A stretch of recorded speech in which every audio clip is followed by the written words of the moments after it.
Our speaker today, Fiona Darbyshire, is a seismologist working on crust and upper mantle structure. She obtained her PhD from the University of Cambridge with a study of the crustal structure of Iceland, then moved to Ottawa for a postdoc with the Geological Survey of Canada, switching focus from some of the youngest lithosphere on the planet to some of the oldest. In 2006, she obtained a position as a professor at the Université du Québec à Montréal, where she works primarily on the structure and dynamics of the central and eastern Canadian Shield and its surrounding, using a variety of techniques in a natural source seismology. She held the Tier 2 Canada Research Chair from 2011 to 2021. Fiona is currently the president of the Solid Earth section of the Canadian Geophysical Union and an executive committee member for the International Association for Seismology and Physics of the Earth's Interior. Without further ado, we now invite Fiona to give her presentation. Great, thanks very much. Yeah, there we go. I think we're good to go. So yeah, so my background is in seismology, and mostly I'm looking at cratonic lithosphere and so yes, I'm going to give some fundamentals about how we might use seismology for looking at Earth structure so that we're all on the same page, even though we're a rather multidisciplinary group. So first of all, the idea is to measure variations in seismic wave speed within the Earth. So which regions of the Earth are characterized by higher or lower seismic wave speed? And then the challenge is to try to interpret that in terms of structure. And these are the main factors that influence seismic wave speeds. We have composition, so mineralogy, density, relative mineral abundances. We have interfaces between different rock types that give rise to reflections and refractions, as you can see from this image, which is for seismic reflection profiling, but the same idea can be applied to any scale within the Earth. If we're starting to look at the mantle in particular, then one of the main factors that affect seismic wave speed is temperature.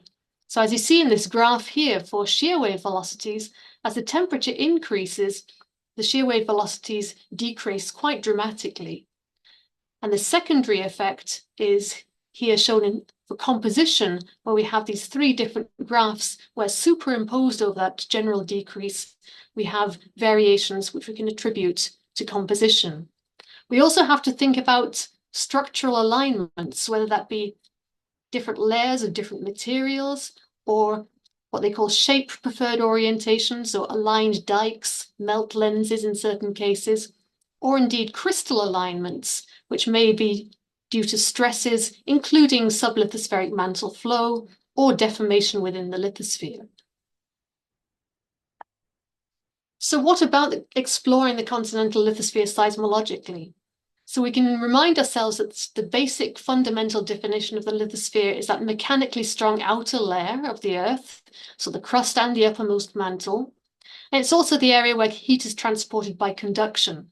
So if we were to look at a typical geotherm, temperature versus depth, this dotted line here is the mantle adiabat, the gradient that we would associate with convective-related heat transport. And then these higher temperature gradients are the geotherms for the conductive regime. And where that conductive geotherm meets the adiabat, we could potentially define the base of the lithosphere. So it's essentially the plate-in-plate tectonics. In terms of continental crust, you can generally see an average about 35 to 40 kilometers thickness, but it could vary from as little as 15 to as much as 80 kilometers, depending on where on Earth you are. And similarly, when we think about continental lithosphere, if you look at it globally, we can perhaps think about an average of 100 to 120 kilometers thickness. In hot tectonically active areas, it could be less than 60 kilometers. And in cold, stable areas, it could reach up to 300 kilometers. And I'm sure most of you are more familiar with this kind of diagram and its interpretation than I am, but this is a picture of pressure or depth as a function of temperature and a number of mantle xenoliths that are showing exactly that idea with that continental geotherm meeting the mantle adiabat down to around 150 to 200 kilometers depth. When I refer to continental shield, I'll be talking about lithosphere that's been stable for at least 1 billion years. And that lithosphere is an amalgamation of Archean cratons welded together by different Proterozoic mobile belts. And when we look at continental shields and try to figure out their seismic characteristics, what we notice is that there's quite a distinct signature. The shield lithosphere is generally colder than average, than the global average, and thicker. It's also depleted in iron, so we have a high magnesium number. And all of those aspects, those temperature effects, those compositional effects, lead to high seismic wave speeds. So if we look at a seismic model on a global scale, which is what we see here, this model from 2015 at 150 kilometers depth, anything red and orange here is seismically slow with respect to the global average. Anything blue and purple is seismically fast. And you can probably see here that all of the well-known continental shields, plus a few other exceptional regions, correlate with these high seismic wave speeds at 150 kilometers depth, and very often much deeper than that. The global scale models generally show these continental shields regions as a fairly uniform zone of high wave speed. What's more interesting to us is to look on a regional scale and see what the internal variations might be. In terms of defining the lithosphere, we have that mechanical definition. So basically the plate tectonic definition of this mechanically strong lithosphere. And we have the thermal definition, the conductive geotherm meeting the convective adiabat. For geophysical imaging of cratons, we've got that high velocity lid, which might have a fairly gradual base moving down into what we would define as the asthenosphere. We might also see a change in the directional fabric of the lithosphere via a property called seismic anisotropy. It's unlikely in cratons to be quite as clear-cut as this schematic diagram here. We can also try to chase after the lithosphere in terms of other geophysical methods like electrical methods, where we can see that the lithosphere being cold and solid has a strong resistivity, and then as we move down into the asthenosphere, we have more conductivity. But as you can see in this image here, the craton properties generally mean that a sharp lithosphere-asthenosphere boundary is unlikely. So we can't just easily point at a certain velocity and say that's the lithosphere-asthenosphere boundary, the LAB. And generally, from seismic models alone, we'll use some kind of proxy, as indicated by these arrows, to try to report lithospheric thickness. The data sets that I tend to be using, with a few exceptions, are what we call teleseismic earthquakes. So those are earthquakes that are occurring about 3,000 kilometers or more from a seismic station. And here's an example from a recent earthquake at the beginning of this month. It happened on the Reykjanes Ridge in the North Atlantic with a magnitude of 6.9. And this was the recording for a seismograph station belonging to the Canadian National Network in Montreal. And we can see 3 traces here. So we record east-west, north-south, and vertical motion so that we can reconstruct the entire 3D seismic wave field. The first arrival here is the P wave, the compressional wave. Second arrival here, the S or shear wave. And then we have these large amplitude, low frequency arrival, which are 2 different types of surface waves, Love and Rayleigh. And all of these different types of arrivals can be used in different complementary ways to study Earth structure. We might, for example, measure the arrival time of a P or an S wave and use that in seismic tomography. We can also use both P and S waves to look at discontinuities using a technique called the receiver function, which I'll elaborate on in just a moment. S waves are also a good diagnostic of anisotropy, the directional dependence of wave speed. And then the surface waves provide a wealth of information about seismic wave speed and, again, that directional dependence. And what you'll notice already in these seismograms is a particular property of those surface waves where the low frequencies arriving first, followed by the higher frequencies. So that's a phenomenon called dispersion, where different frequencies travel at different speeds. And the exact relation will depend on Earth structure. And we can also use the entire waveform in different types of seismic tomography, but I won't go into that today. So I'll briefly mention a few different methods that we can use to look at Earth structure using these different arrivals. The first of which is the receiver function. And you can see the general idea in this image here, where we have a P wave from a distant earthquake. It's coming up through the mantle underneath a seismograph station, and it hits some kind of interface where we have an abrupt change in rock properties. Now, just like in geometrical optics, there'll be reflections and refractions, but the special thing about seismic waves is that we also have mode conversions. That is, when a P wave hits an interface, part of its energy will continue upwards as a P wave, and part of its energy will continue upward as an S wave. And S waves move slower in any given medium than P waves. So our first arrival in that case would be the direct P arrival, which hasn't had any conversions at the interface. The second arrival would be that P to S conversion. And we can also get arrivals from waves that have reverberated between the surface and the discontinuity, which we can see here. The same sort of thing can happen if we have an S wave coming up through the mantle underneath our station. We can have an S wave that then converts to a P wave to arrive at the station, and that time it'll arrive earlier than the direct S wave. And so we can get particular pulses in our seismic waveform that are related to the depth of the interface and also to the seismic wave speed within the layer. Any discontinuity can engender these P to S or S to P conversions, but the most popular targets in geophysics are the MOHO, the base of the crust, where we use it to map crustal thickness. We can see so-called mid-lithospheric discontinuities in the continental mantle.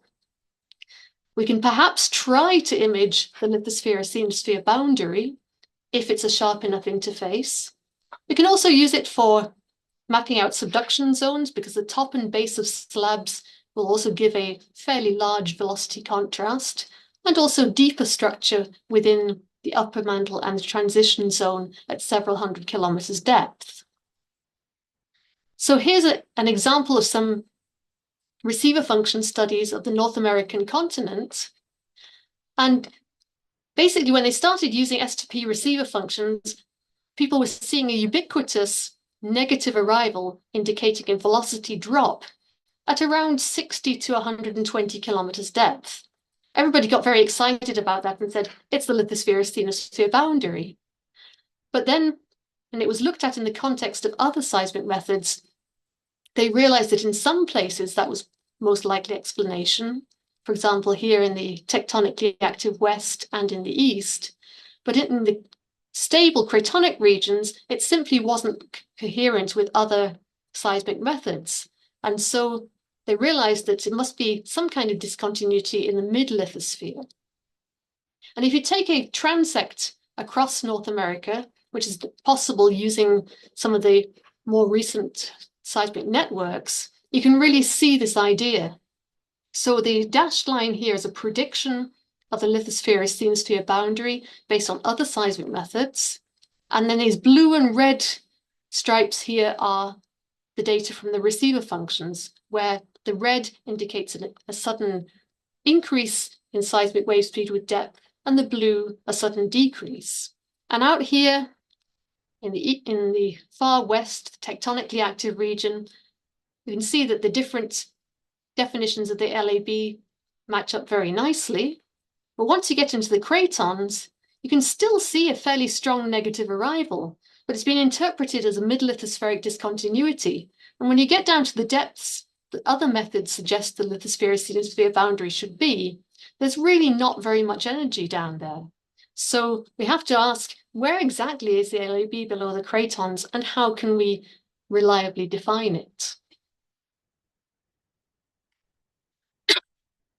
One of these techniques that I've been using a lot over the course of the last 15 years or so is using those surface waves. I mentioned that they're dispersive, their propagation speed varies with frequency.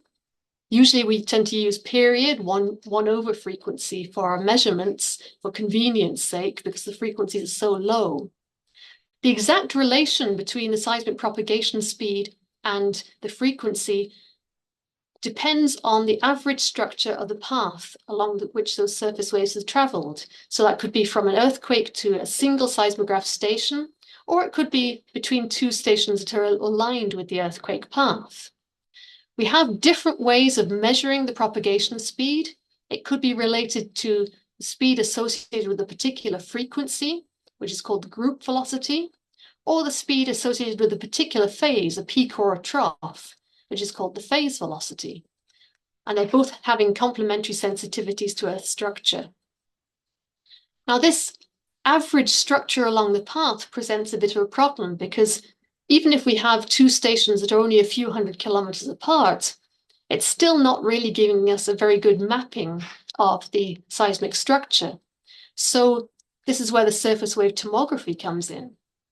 We can measure the dispersion relationship, this curve here that you can see in red, between two stations or earthquake and station, and we can do that for all possible paths. So this is an example from Hudson Bay, where the red triangles are stations and the green lines are the interstation paths. And you'll see that in the Hudson Bay region, we've got a very good coverage of crisscrossing paths. And that's exactly what we need for tomography. So the idea is to take all of these data sets for each wave period and carry out an inversion that will give us a mapping of the variations in seismic wave speed as a function of latitude and longitude. Here's an example where the red colors are slower than average wave speeds compared with the regional average, and the blue regions are higher than average wave speeds. And that's as a function of wave period.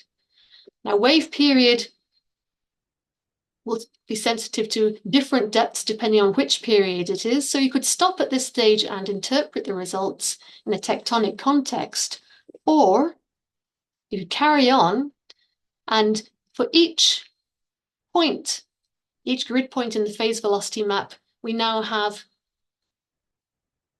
a speed for each period. And so we can reconstruct a new dispersion curve that depends just on the structure beneath this little region here.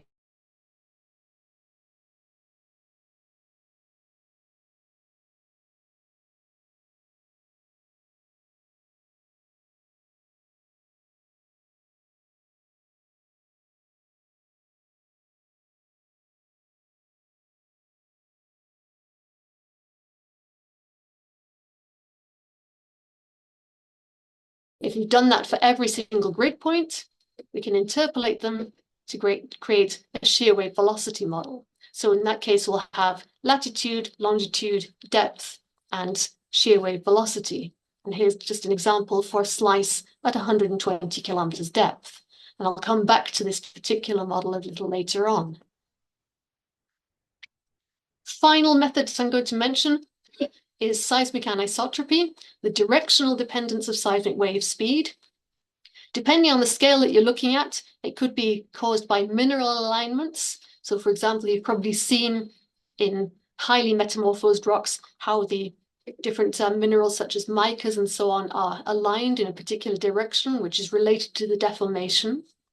We could scale that up to large scale tectonic fabrics, like in this rather nice satellite image of the structures of the Appalachian Mountains in the US, where you can really see very large scale structural alignment.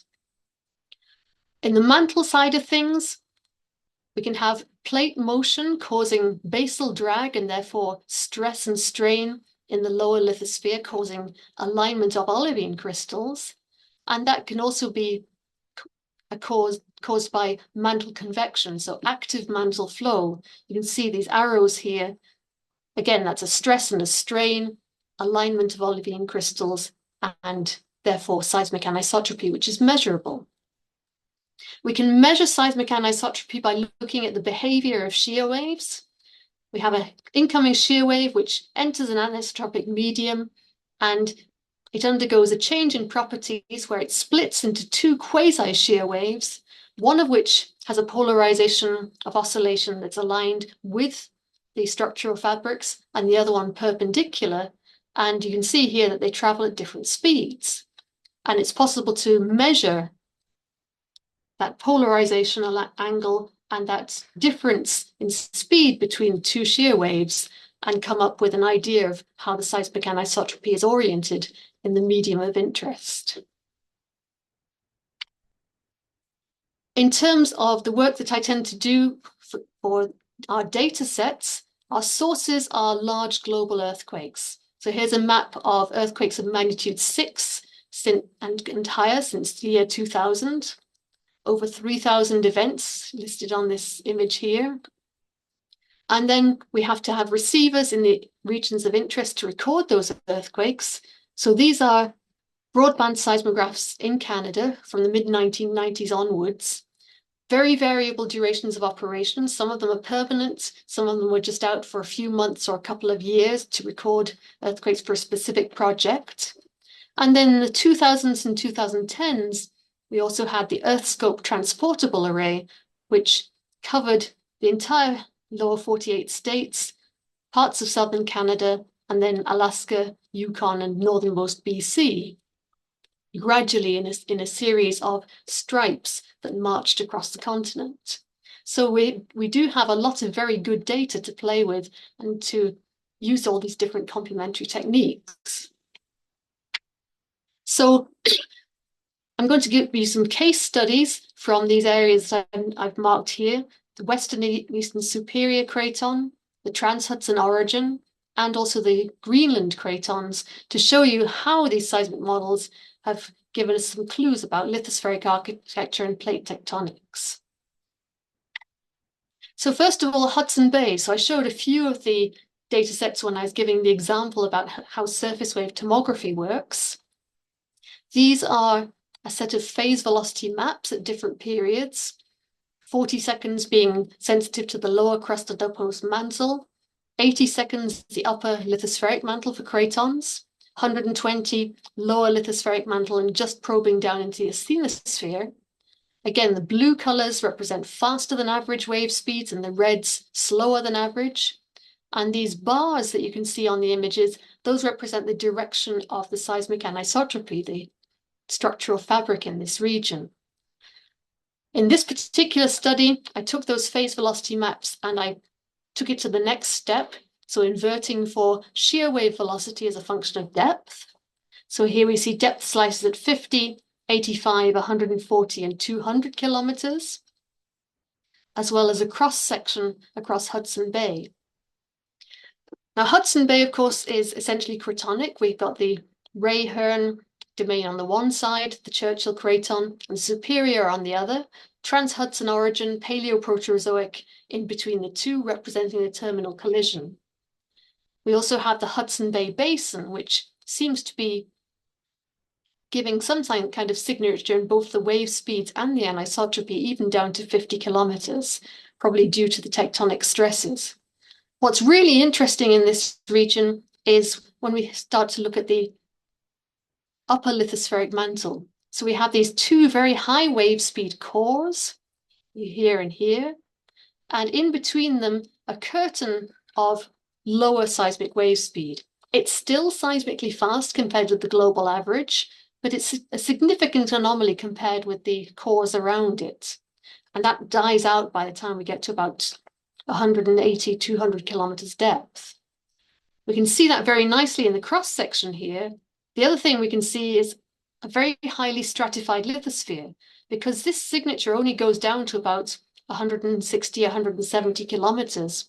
And down here, the seismic wave speeds are still high enough that we can class this material as lithospheric. In fact, this dashed line here represents the inferred lithosphere-asthenosphere boundary. But you can see that it's almost uniform under the region.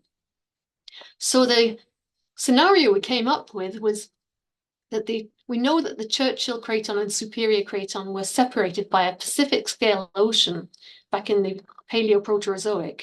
So we can imagine the closure of that ocean by subduction processes.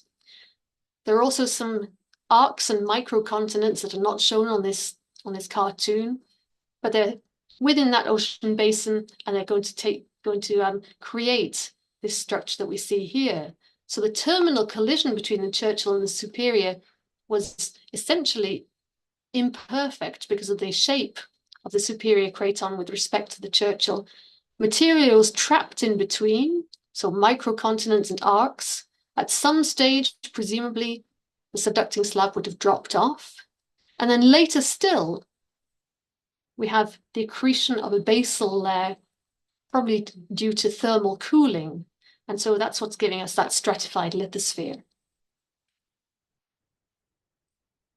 If we move to Eastern Canada, same technique, surface wave tomography, this time only for phase velocity as a function of period, everything from period sensitive to the lower crust, right through to period sensitive to the lower lithosphere and the upper asthenosphere. What we generally see in these models are systematic variations with age. That is, the lithosphere beneath the superior craton systematically is associated with higher wave speeds than the Grenville province, Mesoproterozoic, and the lowest wave speeds of all beneath the Paleozoic Appalachian provinces. The images here are to guide the eye in terms of the depth sensitivity of these different periods. So for example, 120 seconds has a peak sensitivity at 160 kilometers depth, but samples this entire depth range here. One thing that Laura also noticed was looking at the amplitude of the seismic anisotropy. It seems that for the Superior, we have the lower or shorter periods associated with moderate anisotropy. We have longer periods, those associated mostly with the lower lithosphere, having a more moderate anisotropy, and then a very high anisotropy, an area that's probably sublithospheric. So again, this is suggesting, along with the seismic wave speeds, that we have a stratified lithosphere below the Superior province. And we see similar kinds of signatures as well for central Canada, with this very high seismic wave speed associated with the Superior craton. We see the signatures of the Paleoproterozoic origins. We see distinct differences between the western and eastern Superior craton. And we also see this beautiful low wave speed horseshoe shape, which coincides pretty much exactly with the mid-continent rift, which is a Proterozoic rift of about 1 billion years in age, which tried and failed to split the North American continent in two, but has left its signature on the present-day lithospheric structure as well. So we're preserving both signatures of continental assembly and also later modification. You can also notice in the two images here that we have the hotspot track, the presumed great meteor hotspot, which again appears to have modified the lithosphere such that it's slower seismic wave speeds than the untouched lithosphere of the Western Superior.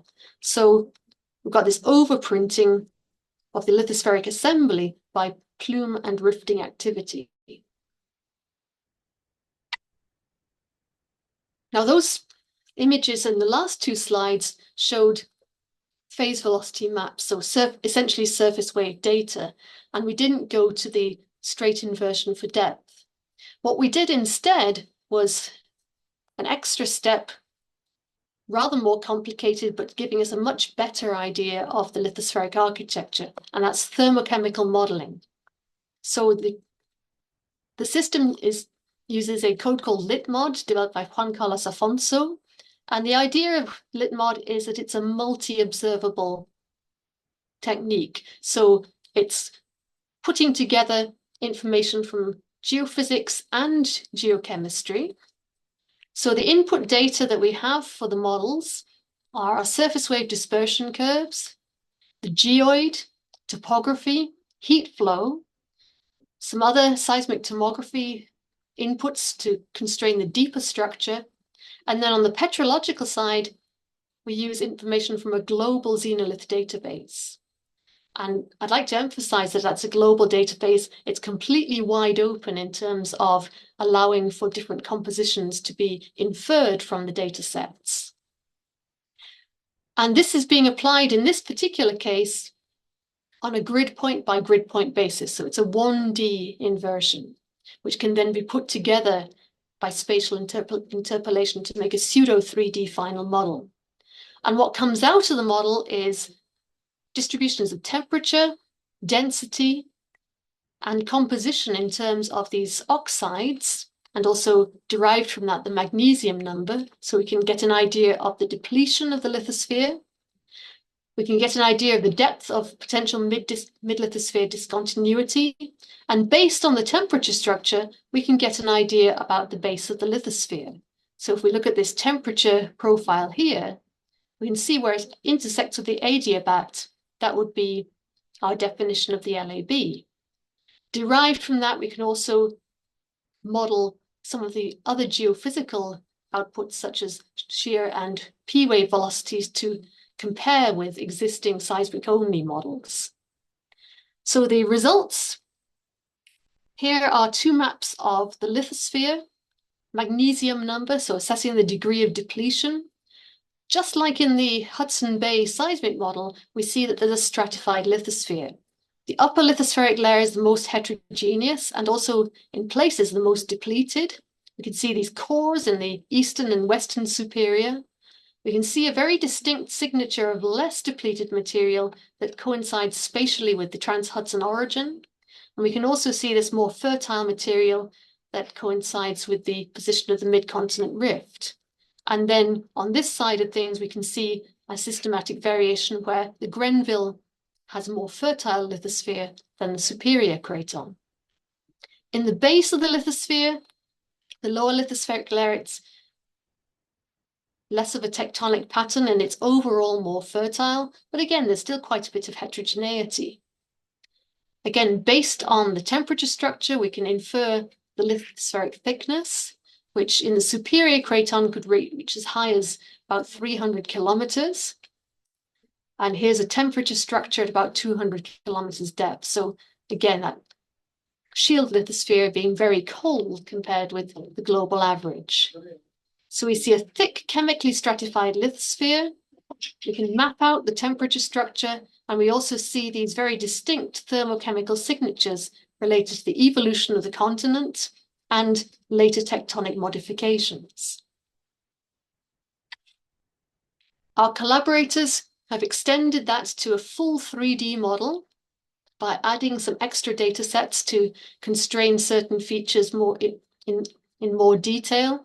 They're very fond of their fancy 3D maps. So what we're seeing here are visualizations of temperature structure below the lithosphere and the topography of the mid-lithospheric discontinuity and the lithosphere-asthenosphere boundary, the temperature structure also within the lithosphere.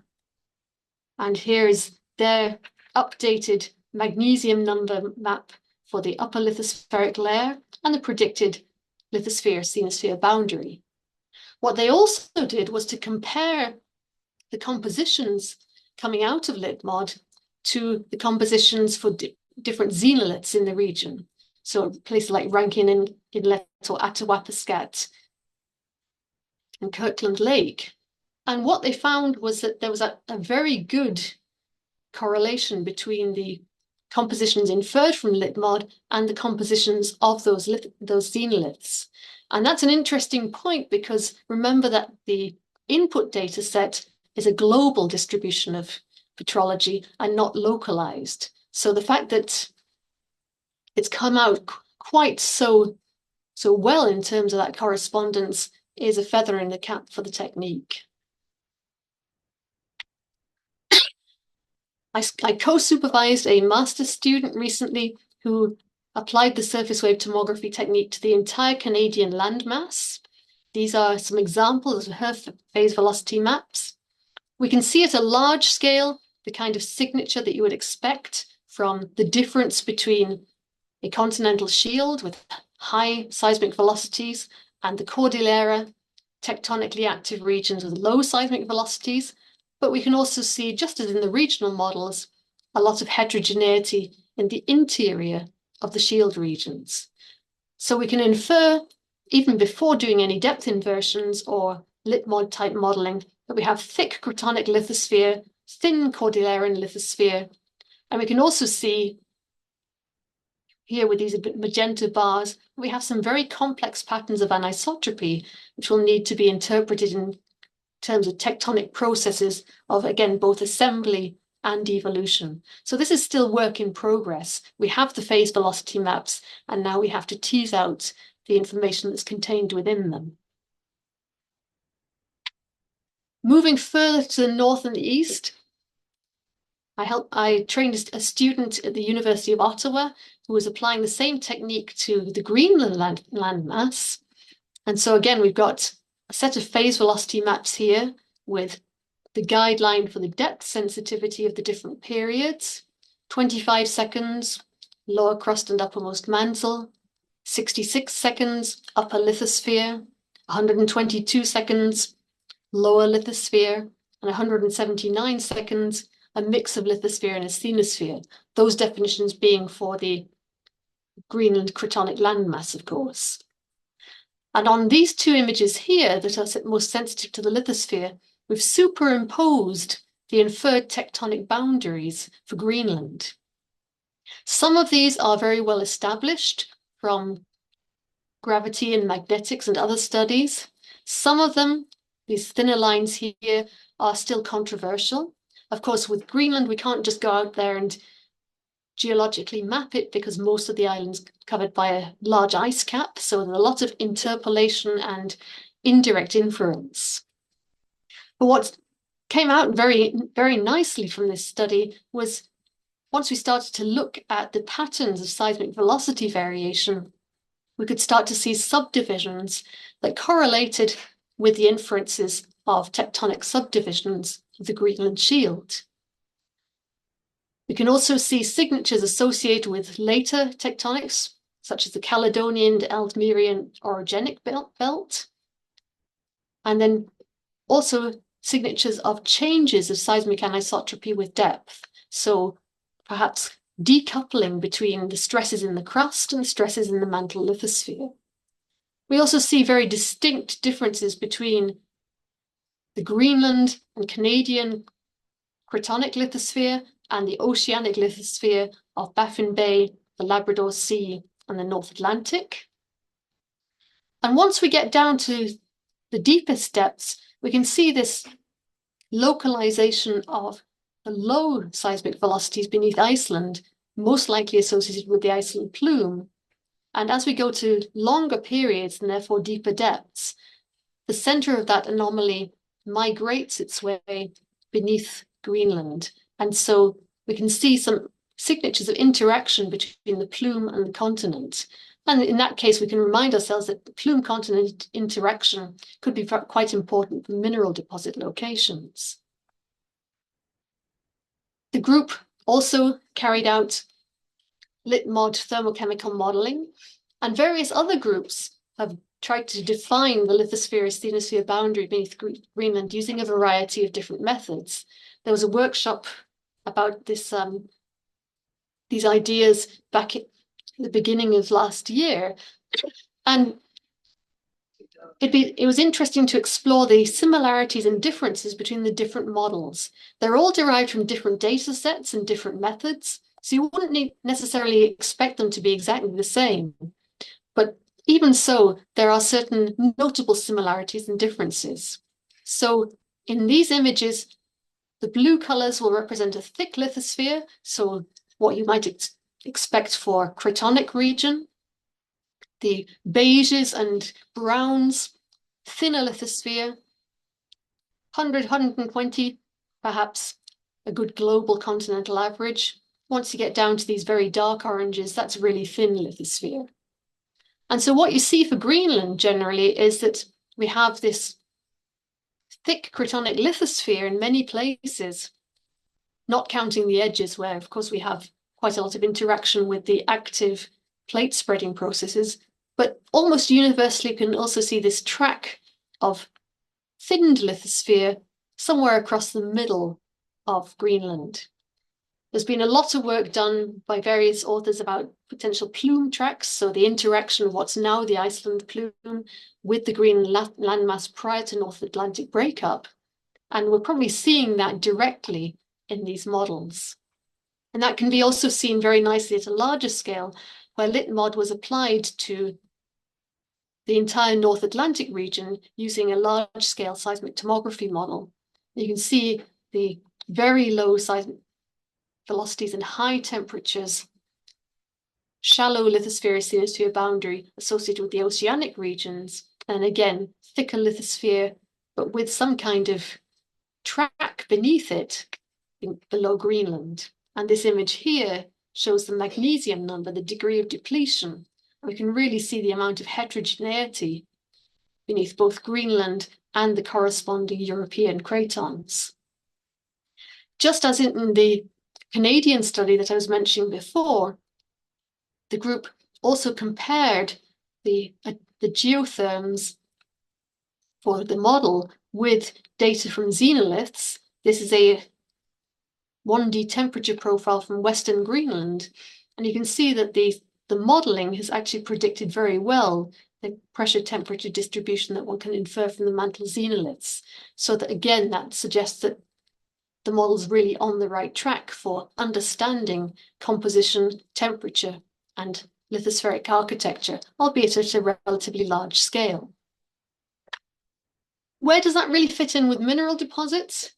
Well, there's been quite a lot of work in the last 20 years to try and figure out what is the relationship between large-scale lithospheric architecture and the occurrence of different minerals of interest, and particularly diamonds. And that's just what I'm showing here. So these are larger scale, less detailed models, continental scale and global scale. But in this image, we have seismic tomography, seismic wave speeds at 150 kilometers depth, with these bright pink and dark blue colors representing high wave speeds and therefore a thick, fast cratonic lithosphere. And the green diamonds are the occurrence of kimberlites, both diamondiferous and non-diamondiferous. So we can see that in general, we do have kimberlites associated with the shear lithosphere, but it seems that there's not very many in the central unperturbed regions where the lithosphere is fastest and presumably thickest. They tend to congregate more in the areas where the lithosphere is being perturbed. So these local variations and decreases in seismic wave speed is not as readily as apparent in a global model like this one, but again, we can see the occurrence of diamonds and other kimberlites being associated with the distribution of cratonic lithosphere.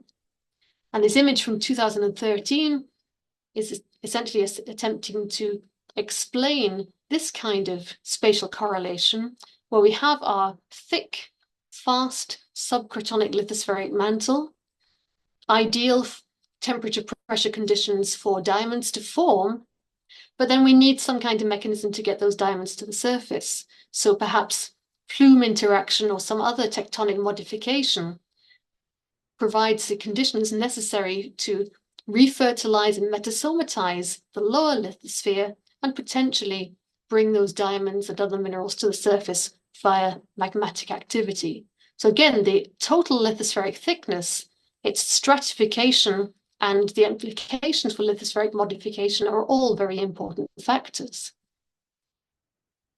Finally, we'll come back to seismic anisotropy and trying to understand what it means for lithospheric and sublithospheric dynamics, because again, that might have a bearing on understanding regions where the lithosphere has been subjected to significant stresses, either during formation or post-formation, and also the interaction of that lithosphere with the actively convecting mantle beneath. So as a first order comparison, we can ask the question, for the seismic anisotropy in the shallower depths, that is lithospheric depths, is it all related to tectonics? Naively, we might expect at that point a good correlation between the surface tectonic boundaries and the directions of seismic anisotropy. If we use the method of shear wave splitting that I described before, that's a very powerful method for getting good lateral variations, but it has very little depth sensitivity. So it's imaging essentially both lithospheric and sublithospheric anisotropy simultaneously. So you wouldn't necessarily expect everything to line up beautifully, but there's really quite a lot of correlation here with tectonic boundaries. If instead we look at surface waves for a period that is sensitive to the lowermost crust and the upper lithospheric mantle, we might expect more correlation.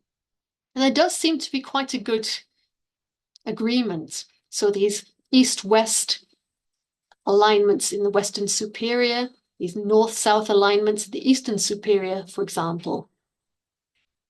If we want to try and figure out what's going on beneath the lithosphere, so the actively convecting mantle, which might affect the modification of the lithosphere at some stage in its tectonic history, we'll have to look at the long period surface waves. So 180 seconds is sensitive to between 150 and 350 kilometers depth.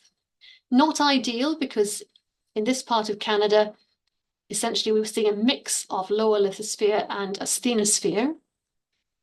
But even so, we can see some fairly distinct anisotropic patterns.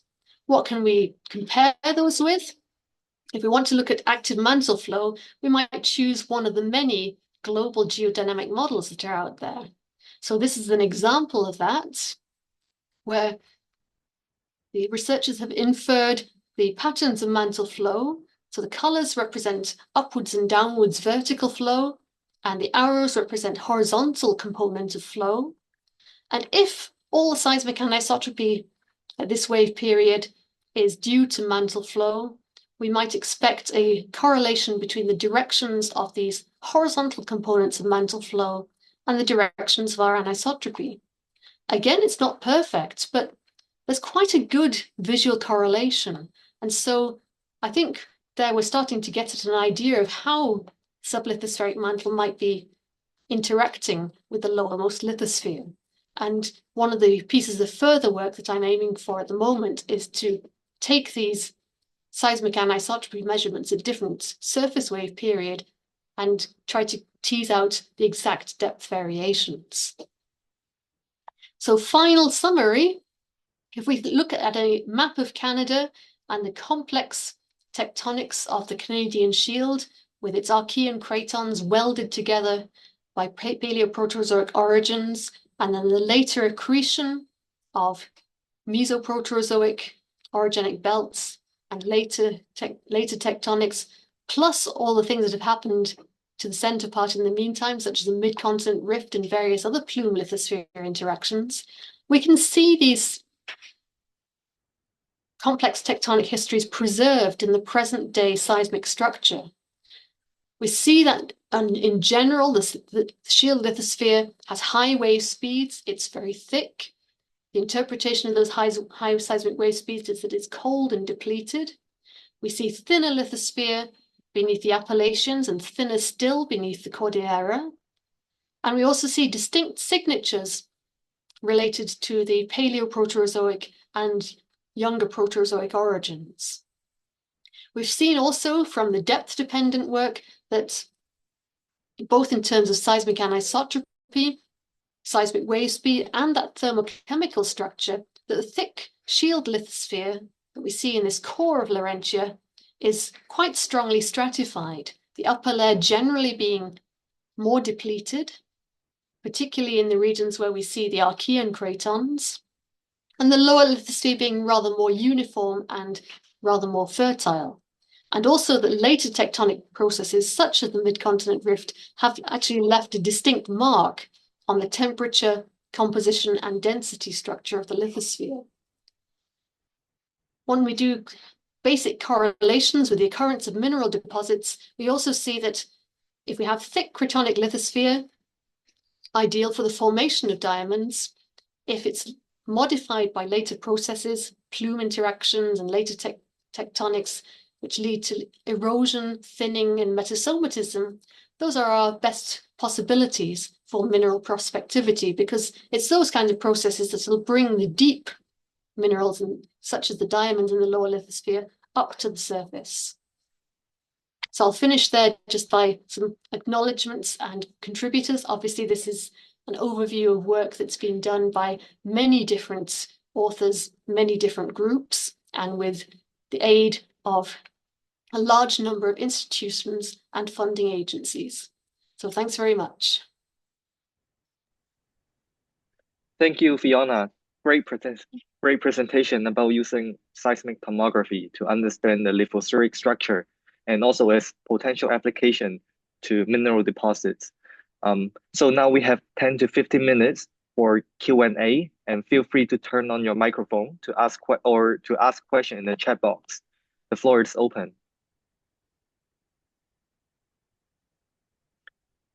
And actually, maybe I'll start with the first question about the talk.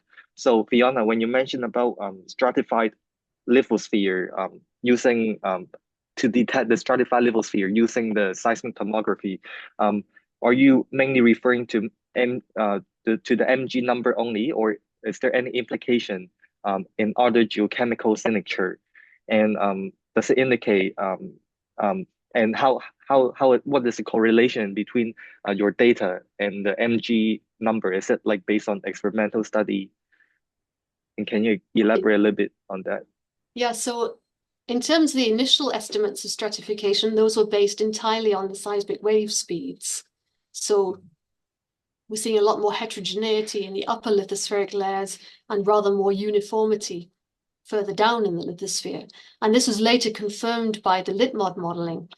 So there, the input data set is a global set of petrological properties from various different xenoliths around the world. And what we're seeing is that, first of all, in our initial tests, we tried to have a single lithospheric layer right from the base of the crust to the lithospheric-xenosphere boundary.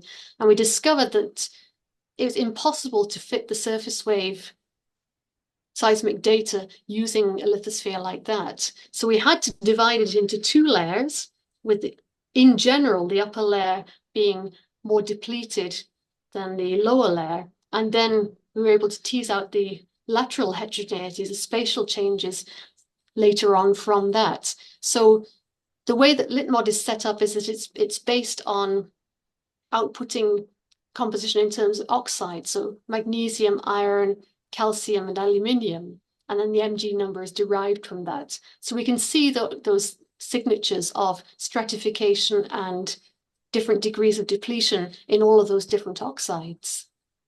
Okay, thanks.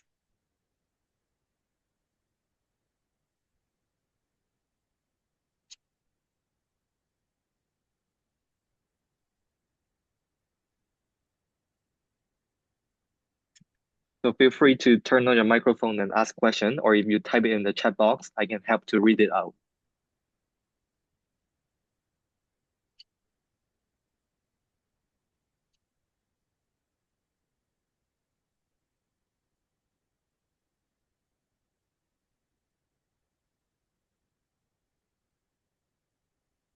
So either everybody understood everything or I completely lost everybody.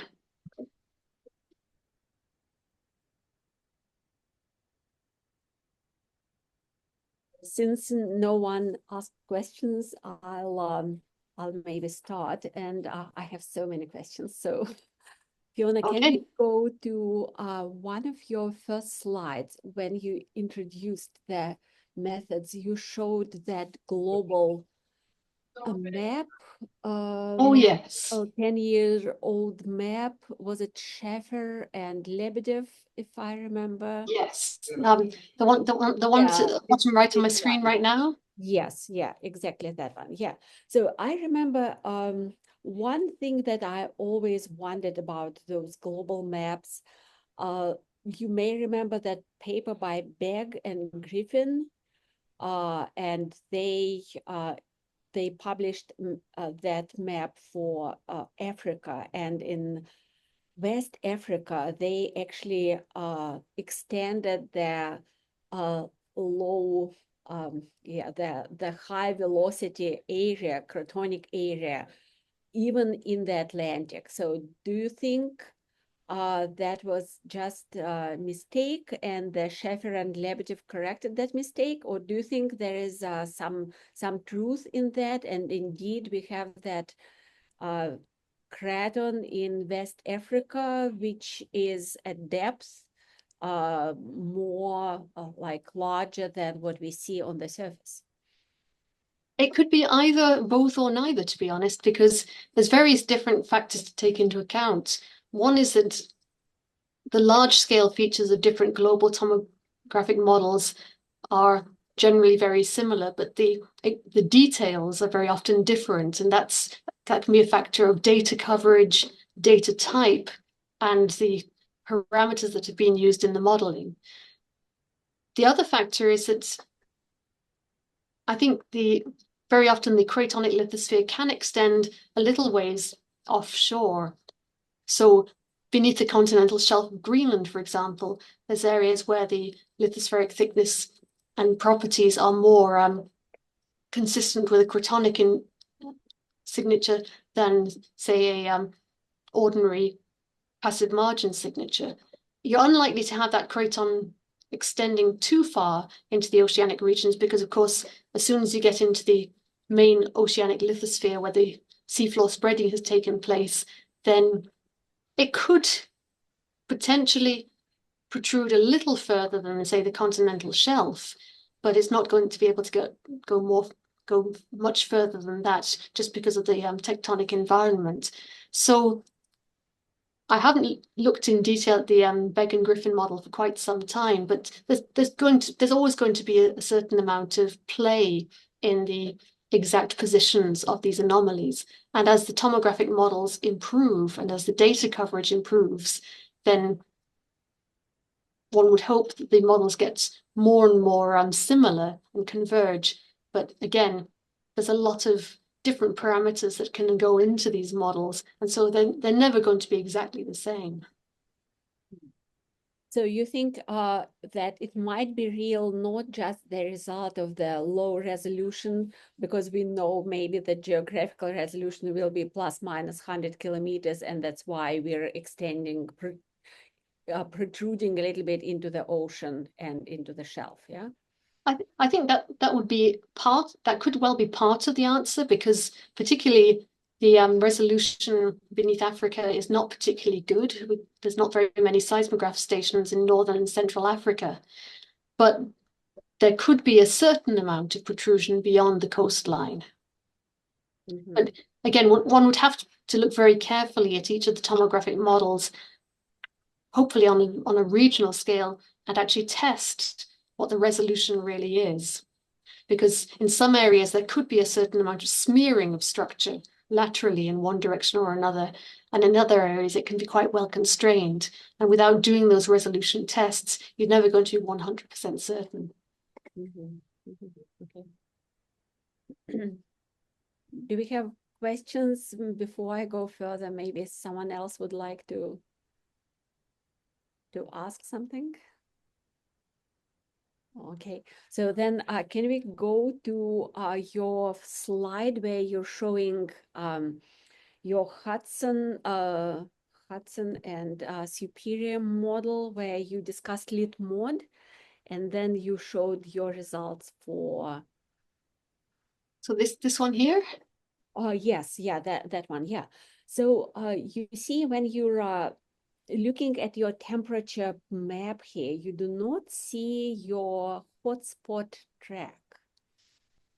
Yeah, so one could potentially argue that this is a hotspot. Slightly lower velocity. This lower velocity here would actually correlate with the proposed Great Meteor Hotspot track.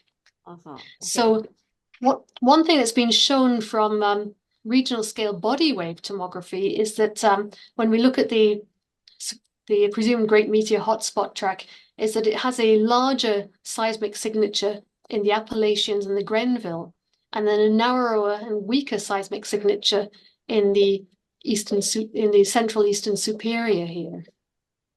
And the hypothesis that was made was that it's probably exploiting the Paleozoic rifting that goes up the Ottawa Valley and into the Temiskaming region up here. But other than that, would have had a little difficulty in breaking through significantly in response to the cold and thick superior craton. Okay, good. And my last question will be about your Greenland, the last last study that you showed, Greenland and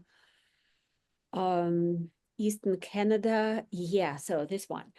When you go to your the deepest slice of the mantle, so this one, yes, Yeah. this one. So how do you explain that hot area between Greenland and Eastern Canada here? Do you think that's also influence of the Iceland hotspot that now somehow just maybe was deep and flowed there beneath the Greenland craton? Yeah, that's a little difficult to invoke for a anomaly that's quite so isolated in the map. It's also a little tricky because at this period we're sampling really quite a wide range of depths. And so there may be areas where there's perhaps some slightly hotter material. It looks from this map as if it's surrounded by higher velocity, therefore colder material.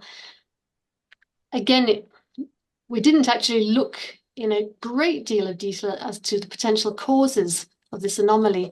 It seems to be too spatially isolated from the main Icelandic anomaly to really invoke a present-day plume effect.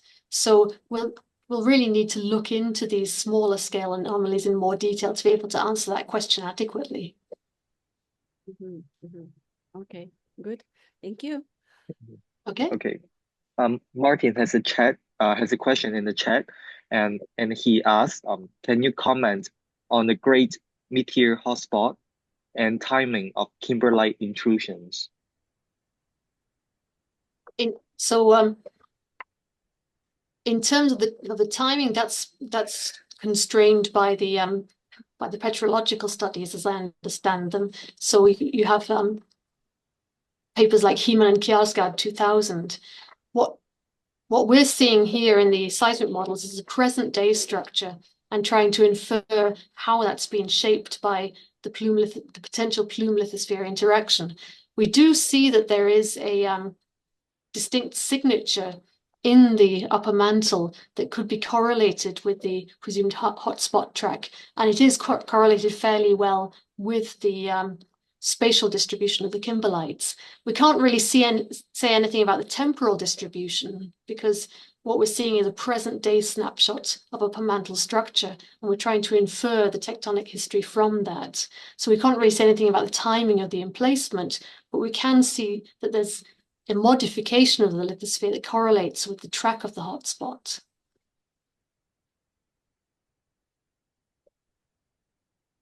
Thank you very much. Yep, that answers my question. Perfect. Thanks, Fiona.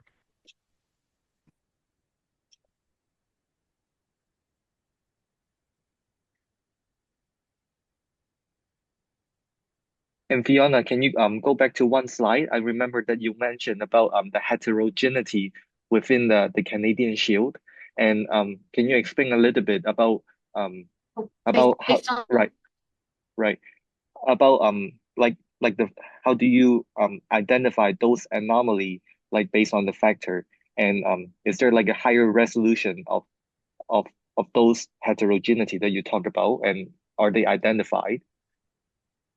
Yeah, so in the case of these models here, this is obviously a more or less continental scale model, but it's based on distributions of seismic ray paths that are compiled from a number of the existing regional scale studies and then stitched together by extra data over the regions that haven't been studied in detail on a regional scale. So the resolution does vary across this landmass. There are some areas, notably in the prairies, for example, where the data coverage is not nearly as high as it is in some of these areas where we have more seismograph stations and a larger and denser data set. But when I was referring to heterogeneities, basically I was invoking the fact that when you looked at the large scale, the old continental global scale models, they would basically just differentiate between fast shield and slow Cordillera, Western US, and Appalachians. And this whole Canadian shield area will just be one sort of uniform blob of fast. What's happening now with both the regional scale studies and these Canada-wide compilations is that we're starting to see variations within. So we've got this fast shield lithosphere, but there's some areas that are more fast and some that are less fast, just as we saw in those regional scale models.